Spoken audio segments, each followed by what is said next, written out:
C'est reparti. Maxime Dolan est avec nous. Maxime, bonjour. Salut, Benoît. Bon, le chanteur Locke Merville s'en va en prison. Bon, il va aller réfléchir, puis clairement, ça fait pas son affaire.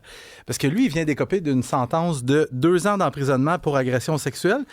Parce que lui, il considérait que ça méritait une peine de prison à domicile, cette affaire-là. Sais-tu quoi? Je pense qu'il est temps qu'on s'ajuste, qu'on ajuste notre système juridique au Québec. Tu sais, je pense... Ouais. Et qu'on demande aux gens qui sont trouvés coupables, c'est quoi la peine tu veux? Ouais.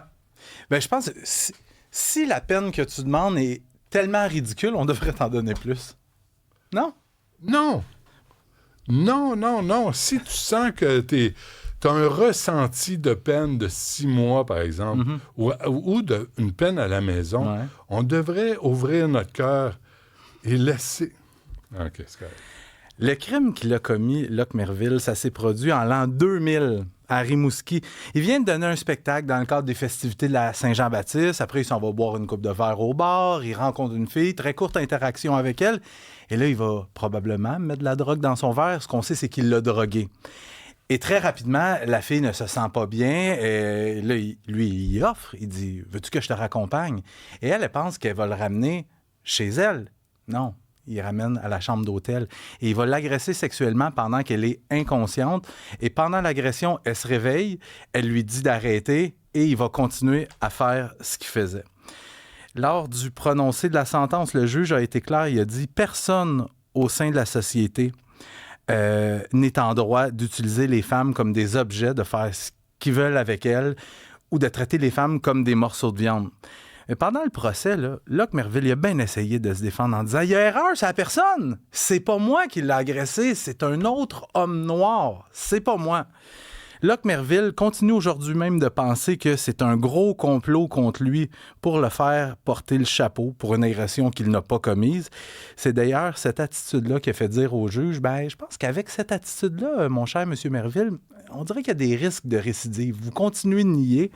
C'est la 2e fois, c'est important de le dire, c'est la 2e fois que Locke Merville est condamné pour un crime sexuel en 2018. Il avait été condamné à une peine de 6 mois à purger à domicile pour avoir exploité sexuellement une petite gardienne d'enfant de 17 ans. Et l'affaire qui fâche beaucoup Locke Merville, c'est le fait que son nom soit inscrit au registre des délinquants sexuels, parce que ça nuit au développement de sa carrière. Il y a des gens aussi... Je veux répondre à une question que les gens doivent se poser. Pourquoi est-ce que la victime a attendu 20 ans avant de porter plainte?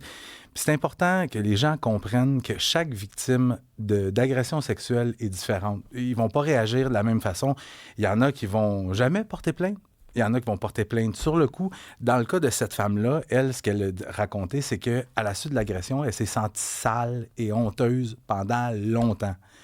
Et peut-être aussi que quand elle a vu son nom revenir dans l'actualité en 2018, en voyant qu'il avait été condamné pour un autre crime sexuel, peut-être que ça l'a amené à aller de l'avant. L'utilisation de la drogue. Mais c'est drôle parce que les joueurs de hockey, au Hockey Canada, il n'y a pas eu cette réflexion-là. Non. On a discrédité la femme qui les a dénoncés. Et les joueurs des Tigres de Victoriaville non plus. Non plus, hein? Oui, c'est ça. Ça aide quand tu joues au hockey. Troublante découverte au centre-ville de Val-d'Or. Grosse opération policière hier à Val-d'Or. Ça débute quand il y a un citoyen qui appelle au 911 pour dire « Là, c'est parce que je suis au centre-ville, je viens de trouver un couteau ensanglanté. Et il y a du sang à terre, mais je trouve pas personne qui est blessé à proximité. Il y a beaucoup de policiers qui convergent vers les lieux parce qu'on traite ça comme une scène de crime. Puis honnêtement, c'est pas la première fois qu'on trouve du sang à terre ou une arme et qu'il y a quelqu'un de blessé dans les environs. Fait que ce que les policiers font, on arrive sur place, on déroule le ruban de police, on protège la scène de crime en vue de possibles éléments de preuve. Et là, il y a 2 policiers qui se disent on va suivre la traînée de sang. Fait qu'ils commencent à marcher puis suivre le sang dans la rue sur quelques centaines de mètres jusque devant une résidence de la rue du Curé-Roi. Et là, ils vont cogner à la porte. Ils s'attendent à trouver quelqu'un qui a été poignardé à l'intérieur. Ben non, toi. C'est le résident des lieux qui, plus tôt, durant la nuit, a trouvé un castor au centre-ville de Val-d'Or. Et il l'a égorgé sur la place publique en se disant « Ça va me faire un bon repas, ça, pour plus tard cette semaine. » Fait qu'il a ramené le castor chez lui. Et, Ça se mange, du je castor? me suis posé la même question, Benoît. Ça a l'air que c'est quand même savoureux, très nutritif, Ah, ouais. très riche en protéines. Ça goûte le bois. Ouais, un goût boisé, mais pour faire réduire le goût boisé, il faut que tu le fasses saumurer pendant 36 heures. Pas une heure de plus, pas une heure de moins. Ah oui? Alors là, il y a une enquête qui a été ouverte. Il n'y a pas d'arrestation pour le moment, mais il y a quand même une enquête qui est en cours parce que tu peux pas, une enquête pour cruauté animale, tu peux pas juste décider d'abattre des animaux comme ça sur la voie publique pour te nourrir. Mais attraper un castor quand même. Hein? Faut le faire. C'est pas tout petit, en plus. Hein? Pas moi qui aurais fait ça. Moi, je t'ai soufflé quand je monte les escaliers. Mais non, mais toi, les animaux, t'es aimes.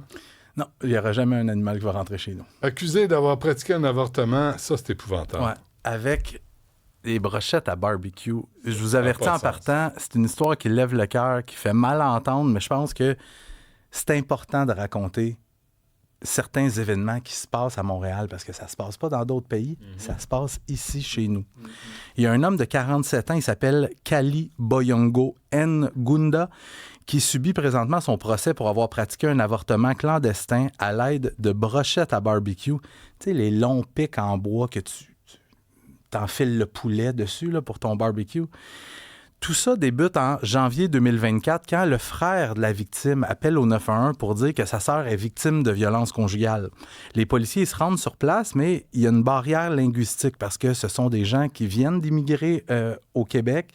Ils ne parlent pas notre langue, mais les policiers, ce qu'ils parviennent à comprendre, c'est que la femme était enceinte, qu'elle voulait garder le bébé, son conjoint ne voulait pas d'enfant. Ça fait que finalement, elle a subi un avortement. Les policiers continuent de gratter et finissent par comprendre ce qui s'est passé.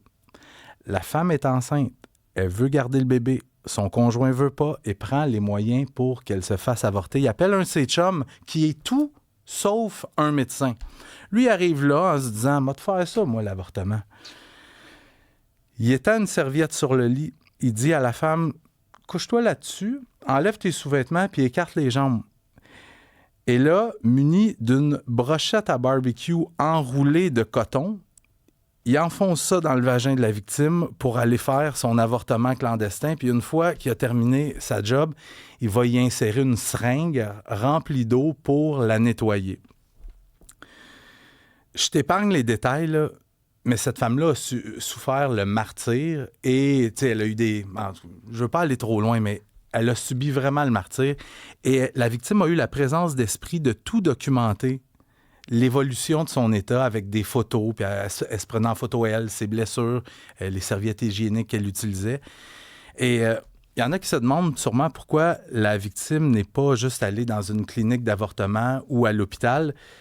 Tu sais, c'est une femme qui venait d'arriver au Québec, elle n'avait pas encore de statut légal, elle était clairement sous l'emprise d'un homme contrôlant.